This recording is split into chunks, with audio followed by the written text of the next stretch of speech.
I have a special treat for everyone on House of L today. The homie Carmen Vitali has decided that she is going to come and hang out again on House of L, and I am grateful for that. Thank you very much for being on the show. I appreciate it. I also enjoyed our off-camera conversation of our Arizona State football connections. That's pretty awesome. It's so funny. The world is so small. Shout out John Wren. I don't even know if he remembers me, but I worked for the media relations office in college, and all I wanted to do was work with football. So I worked my way up to do that. Worked with the team for years and years while I was in school, and John Wren was there at that time, which is so funny. HF legend, Arizona high school football legend, and played a huge role in me working at the Score. Strangely enough, like that's another story for another time. But yeah, that's wild. Like the connections are really, really wild. First of all, you continue to do a great job on Fox Sports. Thanks. It's always a pleasure when you do something inside of the Chicago football atmosphere, which you can imagine right now, things are not great with the way things are going with the Bears. Before we talk specifically about the Bears, I've had this question on my mind for a couple of days, and you're the perfect person to answer it because you cover the entire NFC North. Are we talking enough about the coaching job that Kevin O'Connell has done the last 2 years in Minneapolis? No, we're not. And honestly, I use any chance I get when I talk about the Minnesota Vikings or, any chance I get, I try to shout Kevin O'Connell's name from the mountaintop because I am continually so impressed by the job that he's done. He is a first-time head coach in Minnesota. This is his first head coaching gig. And when you consider that and how much he has this team behind him and the staff that he's assembled, it's incredible. And the way that he has developed his quarterbacks, I was so thrilled when they ended up taking JJ McCarthy, because here's a guy that's really green coming out of college because he didn't have a whole lot of experience and reps. There was a run first offense at Michigan. He had a lot of stuff that he needed to work on and be developed. He couldn't just go anywhere in the league. We know how development takes a backseat in the NFL, even as, especially with these first round quarterbacks, because they're expected to produce right away. Knowing that he was going to go to Minnesota, knowing that they had Sam Darnold in place, but more so knowing that Kevin O'Connell was going to be his coach, that made me so excited because I was like, this is a guy that's going to get off on the right foot in the NFL. I just know it. And then you see the job that Kevin O'Connell has done with Sam Darnold. It's incredible. You realize how much coaching matters and how much these situations matter initially when these guys get into the league. And that's the story of Sam Darnold. We've seen it all across the league now. I think we have more examples than ever of guys that didn't really hit in their first situation, environment, coach, and they bounce around the league. And then all of a sudden they're in the right situation finally, and they blossom. So it really has to do with Kevin O'Connell. It has to do with a testament to him and the adjustments that he makes too. I mean, the fact that Justin Jefferson is still as productive as he is, despite the entire league knowing he is the best receiver, is incredible. Best receiver in the league, by the way, not just on the Minnesota Vikings. This is the best receiver in the NFL. Defenses are for him, and they still aren't able to shut him down. That has everything to do with the scheme that Kevin O'Connell has dreamed up and continues to evolve. He finds ways to get Justin Jefferson open as well as all of the rest of the guys. He stresses defenses in ways that are really hard to counter. And I can't say enough about Kevin O'Connell. I could go on and on and on about him. He's also a really great guy. I got to talk to him for like an hour at the Super Bowl one time. And it was just like, we were just randomly at an agency party and walk up to him, and he couldn't be nicer, is very plugged in, really knows what's going on. He knew it was an incredible experience. He's a wonderful guy, wonderful coach. Can't say enough about him. I've had this working theory and thesis, and I should probably actually make it a thesis. I've been working on the whole quarterback development thing. Yeah. And I agree with you. I think environment is maybe more important than even skills because of what happens to some of these guys when they end up with the wrong coaches. Right. And I look at what he did with the quarterbacks last year, and I look at what's happening with Darnold. Darnold was a joke. Like he was someone that you would make jokes about the Sam Darnold and seeing ghosts and all of this stuff. And then you look up 8 of the 10 games this year, he's had a passer rating over 100. Yeah. He's played really good football. And that's a testament to the learning process. And I think it's so underrated in the NFL. And you see it all the time where quarterbacks end up in spots where there isn't an effective teacher there. And then they fail and people go, well, this guy's a bust. Well, maybe that's not what happened. Maybe what happened is you had a teacher who didn't give them what they needed to succeed. And every time, it doesn't seem to matter which quarterback it is, from the least talented to the most talented. When I'm watching Kevin O'Connell, I'm watching a guy who understands how to teach. Mm-hmm.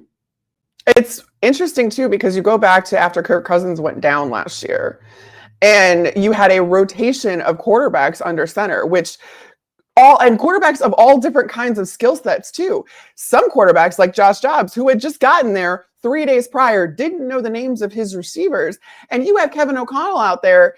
He doesn't have time to teach, so he just goes and plays live action Madden. When he's in the headset, it cuts off, 15 seconds before the play clock, but he is using that entire time to not only relay the play call, but in the case of Josh Dobbs that first game where he wasn't even supposed to start, but Jaren Hall goes down with the concussion, Josh Dobbs doesn't know the play calls. He doesn't know the names of all of this stuff. He's been there 3 days. So it's Kevin O'Connell having to explicitly tell him, okay, these are your reads. This is the guy you go to first. If you can at all help it, try to get it to this guy.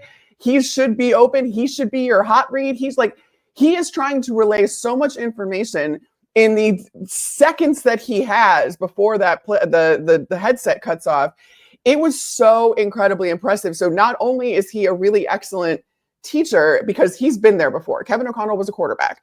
And he was a humble quarterback too. I think that's the funniest thing too. I don't know if you saw this. The Minnesota Vikings have a little series on social media where Josh Metellus goes around the locker room and he asks his teammates, his coaches, all these really funny questions. So the last one was, what was your welcome to the NFL moment? And he gets Kevin O'Connell to do all of this with him. And so I think Kevin O'Connell's been a part of almost all of them. And so Kevin O'Connell's answer to this was, he was on the Patriots practice squad, backing up Tom Brady, but not even backing up. I think he was third or fourth string or whatever. And so it's his first training camp. He gets it to the huddle. He's fumbling through a bunch of play calls, and Randy Moss is in the huddle, and he just goes, oh, hell no. And he gets out of the huddle and goes off to the side and is like, I'm not playing with this dude. I am too old. I am too good. I refuse to have to do this. And Kevin O'Connell said that was his welcome to the NFL moment. So he never really had the payoff. So I think all he knows is the process, which ends up working out really well if you're a coach. There's so much that matters, not only about how your coach can teach you and being able to adapt that teaching style to each player and know that each player learns differently, because that is true. That's just who we are as humans. It doesn't matter if you're an athlete or whatever. Everybody learns differently. And the really good coaches and the really good teachers understand that, which Kevin O'Connell really does. But then it's also about the environment that you're in, just from the sense of, is this coach on the hot seat? Are they coaching for their jobs? Do you have the right amount of resources within the building, whether that's, certain technology to be able to go through plays and in the meeting rooms and stuff like that, or the right nutrition director and the way that the organization prioritizes fueling your body correctly and all that kind of stuff, the sports science stuff behind all of that. That's all up to the head coach usually to bring that all in as well. So you have to have this all-encompassing environment that fosters the learning that you're trying to accomplish with these guys. That's something that no one ever talks about, is just kind of the other parts of the organization that aren't necessarily forefront when you're talking about coaching and stuff, but that the head coach does control. That's why a lot of these guys too, when they get to these head coaching roles, it's kind of like you're a deer in the headlights, because all of a sudden you're responsible for all of the logistical decisions and all of the decisions on who to staff and the resources that you need, and trying to get that from ownership, which isn't always easy, trying to justify all of that kind of stuff. So that can't go by the wayside. We need to be talking about that more too. And that's something that Kevin O'Connell and Minnesota, clearly they're all on the same page. He's on the same page with Kwesi Adolfo-Mensah, his general manager. That doesn't always happen. We need to look at it from like a holistic perspective. And it's not talked about enough, and Kevin O'Connell's not talked about enough.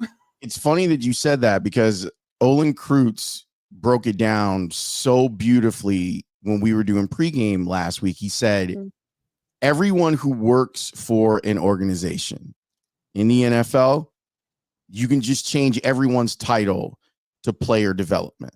The chef, player development. The nutritionist, player development. The weight room guy, player development. All of those things go into the holistic process of bringing a player along. I thought it was a really fascinating point of view, and it speaks exactly to what you're saying. I want to ask you about Brian Flores. He's like the scariest. Like, when you hear your team's getting ready to play a Brian Flores led defense, it's scary. Why is that? He challenges traditional defensive roles and player roles. Like, his players and his positions do not behave as you expect them to all the time. I think that that's what's so scary. And that's the reason that, I mean, he was very aggressive last year, and, you know, he just blitzed the hell out of people.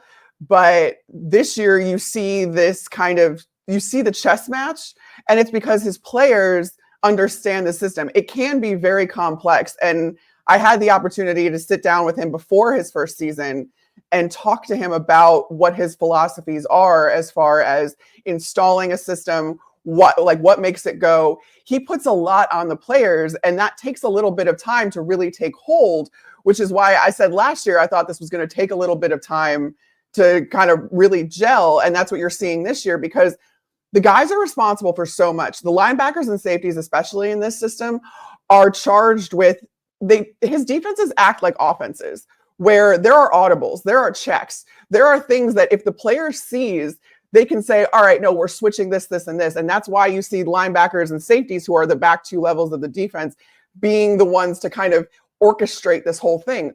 Flo told me, he was like, ideally, I'm not the one making some of these calls because I'm not on the field. I can't see the problems that these other teams are presenting from that perspective. I want to just equip my guys with the tools and the solutions for the problems that they're facing. And again, that's a lot to think about in a fraction of a second when you're trying to adjust to the offense, especially if there's some motion attached to that, and like the looks, when the offense first gets out there and you see a 3-by-1 formation, you're like, okay, we're setting our protection or our defense to this.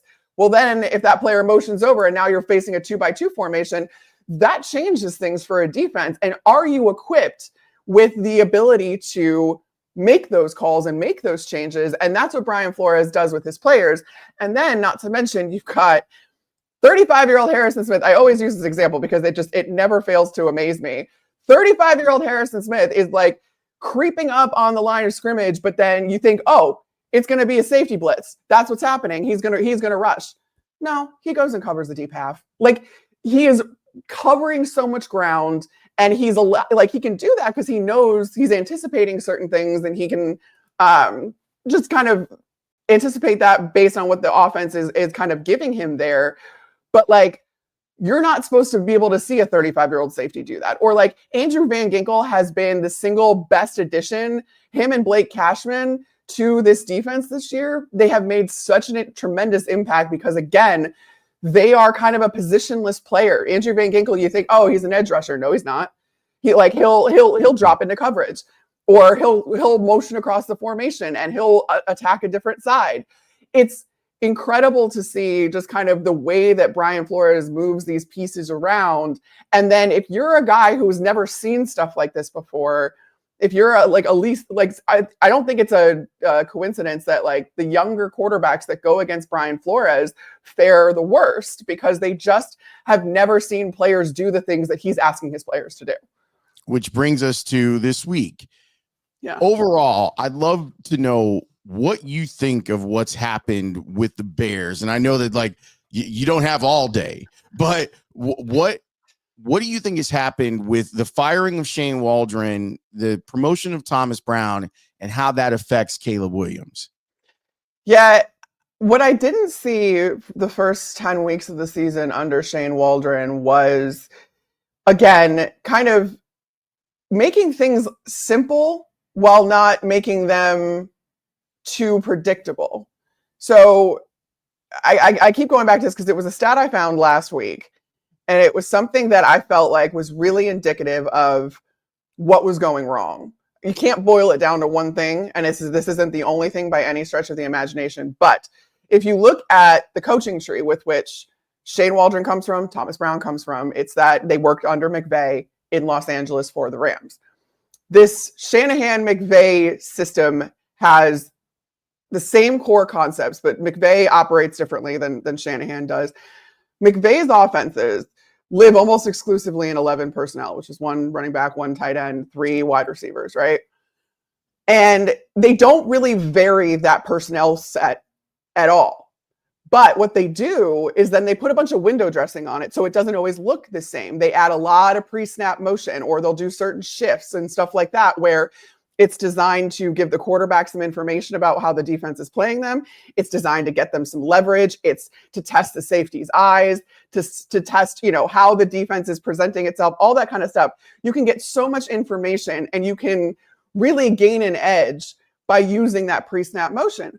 And I'm like, all right, let's look at what the Bears are doing this year through the first 10 weeks under Shane Waldron, especially with a young quarterback. You want to get him as much information pre-snap as you possibly can. Are the Bears using motion? Well, the eye test would tell you no. And sure enough, the stats back that up. The Bears were using motion at the 3rd lowest rate in the league. And yet they were trotting out 11 personnel, which again, very indicative of a Sean McVay system, at the 11th highest rate in the league. So they're not varying their personnel sets just like Sean McVay does, but they're also not utilizing pre-snap motion. And so you're not giving Caleb Williams any of the information that he really needs. So all of that information then comes at him as soon as the ball is snapped, when he has 2 seconds to figure out where he needs to go with things. He can't see running lanes. He can't see his progressions. He can't get through his reads. He can't do any of that. None of those adjustments were made, and he did not have that information. Well, then you have Thomas Brown come in, and what happens? You see, again, the eye test tells you they did a lot more pre-snap motion, so much so that the Bears incurred multiple illegal motion penalties, illegal shift, I think, and illegal motion earlier on in that game. And you're like, man, these guys aren't used to this, because that's not what they've been doing. And then sure enough, the Bears had, I think they were 4th in 11 personnel usage, but then they had the 3rd highest rate of motion through the Sunday night games. And you're like, oh, so now you're getting Caleb Williams more information. And you heard him talk about stuff like at the podium. He talked directly about what motion does for him, what that pre-snap motion does for him. But also, you're like, hey, you ran the ball a lot. Was that intentional? Did Thomas Brown kind of tell you to just tuck the ball and run when you have those lanes? And he's like, no, that wasn't an intentional thing. I just noticed more running lanes opening up for me, so I just took them. And I'm like, well, why did you notice more running lanes open up for you? Oh, because you had more information pre-snap. You knew where that was going to be, and given how you were seeing the defense adjust to what your offense was doing. So again, you can't boil it down to just that. There were a lot of other issues, but things like that, disconnects like that, I think played a huge role into why this wasn't working. And again, giving Caleb Williams all of this responsibility, the full playbook, all of that kind of stuff, and asking him to process all of that at NFL speeds that he's not used to against defenses he's never seen, that wasn't a recipe for success. Just go look at Washington to see how that worked out for Jaden Daniels, because he was given time to acclimate. He was eased into things. The first 4 weeks of the season, he had the 4th lowest average depth of target of any quarterback. Compared to the next 4 weeks, then he opened it up. Now he's confident. Now he feels like he's got it. Now he's got the timing down. He's got the rapport with his receivers, and he's opening up now the full breadth of that offense. And sure, his completion percentage goes down a little bit, but his productivity goes up. I don't know. I think that you nailed it. Like the horizontal nature of what Washington was doing in the first 4 weeks. Like that's why I was telling people, like, don't freak out about Caleb, because you could see that what they were doing is this is a system that he was pretty used to at both Arizona State and at LSU. And so it was a little horizontal. But anytime that they asked him to go vertical, he hit those throws. Right. And he made the big plays to McLaurin. And you're right. Like they eased him into this, and now they can add on.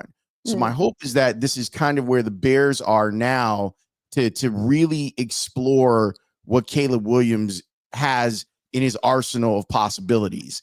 And when you see some of the throws he can make, it's tantalizing what might be. So I heard you with our friends over at CHSN, and I was saying amen, hallelujah, because they were like, all right, let's make a pick. And you were like, I don't really make picks. And I was like, I don't really make picks either. But I don't like it. I'd love to know what you think the Vikings will try to do against Caleb Williams and the offense. Brian Flores is going to try to confuse the F out of him. Like, it's just, that's exactly, because that's what he does. Again, he tests your eye discipline. He challenges what you think players are going to do based on what position they play. I really expect there to be a lot, like he does a lot of movement up front with his defensive line, a lot of simulated pressure, stuff like that, where you think guys are coming, then they drop back. Disguises coverages very, very well as well. And I think that that's the biggest thing too, that you're going to see is, all right, you're going to think it's a cover 2, and then all of a sudden they shift down, it's cover 3, or it's man, or like whatever it is, the way that he's able to kind of manipulate that, where you can't really judge what you're going against, as far as usually quarterbacks look at the safety, right, to figure out, all right, is he up, is he down, what's happening? And that's how they know what coverage it's going to be. That pre-snap motion can tell you whether it's man or zone. If, if a defender travels with your guy in motion, all right, man coverage, cool. That's not exactly how Brian Flores operates, or he knows how to not operate in that way. So I do feel like he's going to do as much as he can to confuse Caleb Williams, but then also I expect him to be really aggressive and try to overload that offensive line, knowing that they've had some issues this year. Now, both tackles are back. They played much better this last game, despite not having Tevin Jenkins in the lineup, but he hasn't really finished the game anyway. So it's like one of those things where, does that matter as much? I think Ryan Bates, he's going to need to be back. I know he went out in that game, came back in. He was kind of the one that didn't totally play the whole game. But I do think Ryan Bates was a huge piece that the Bears were banking on having that they didn't have to start the season because of the injury. So if you have all those guys, it's really going to be up to the offensive line to hold it. And you can't ask Caleb Williams, though, either to hold the ball a ton. You need to give him those quick outs. You need to give him some hot reads, because there are going to be guys coming unblocked. You need to just kind of make sure that he's really good at evading pressure. Just don't make some bad decisions when you're on the run. Caleb Williams wants the home run ball when he's on the run, because he was able to do that in college. I think we saw him pull back a little bit on that this last week against the Packers. I would pull back again on that as well against the Vikings, because again, you just don't know how these guys really operate and who's really covering that zone necessarily. And when you're on the run, that takes away a lot. So unless you're really trusting your receiver and you're definitely on the same page as them, I would just try to, I think running the ball really, like, you could try to run the ball a lot more, get that going, try to give Brian Flores' defense as much as you can to contend with by staying multiple, all that kind of stuff, because it's going to be a tough test. And I fully expect Brian Flores to, want to give Caleb Williams that welcome to the NFL moment, even if he hasn't had it yet. That is the truth. You should check out what Carmen is doing on Fox Sports, foxsports.com, and Fox Sports Radio. You're the absolute goods. Thank you so much for this. I truly appreciate it. This is always fun. Like, you and I need to do more football summits. Like, we need to just throw the camera on, throw the recorder on, and just talk ball, because you're one of my favorite people to talk ball with. Thanks. I love it. It's an obsession, and when I worked for the Buccaneers, it was the thrill of my life to be able to learn from NFL coaches and learn from the source. It's the reason that I am so studied and learned in some of this stuff. Because clearly I didn't play the game, but I've been around it for 15, oh God, more than 15 years at this point. And I've gotten to learn from some of the best. So it's so much fun talking ball with fellow football nerds. Hey, you didn't play the game, but you got a Super Bowl ring. That's all I I'm sure gonna do. say. It's right over there. Oh. Thanks for this. I'll be in touch, and you are awesome. And I am rooting for your Arizona State Sun Devils to find their way. I know you're stressed. Don't let them stress you. Well, that's never going to happen. But I call him Denny Killingham because he be killing him. He do be killing them. That's for sure. Thanks, Carmen. Bye, Laurence.